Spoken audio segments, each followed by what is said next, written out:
DXDC Radyoman Report.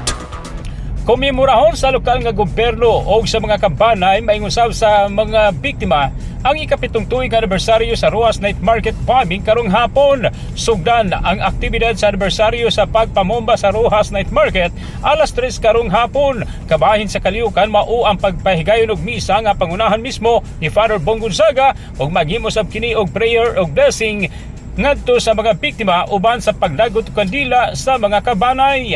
Nasayran gikan sa organizer nga personal motambong sab sa aktibidad si Mayor Sebastian Basti Duterte o gilauman nga mohatag usab kini og mensahe alang ngadto sa mga pamilya sa 14 ka individual nga namatay. Maingon sab sa 70 ka individual nga mga naangol sa pagpamomba sa Multi Group sa Rosnent Market niadtong Setyembre 2, 2016. Kasama mo sa balita og serbisyo publiko, reaching millions nationwide and worldwide for 70 years, Radyoman Joel Veray Tatak, Arimen! Tatak RMN.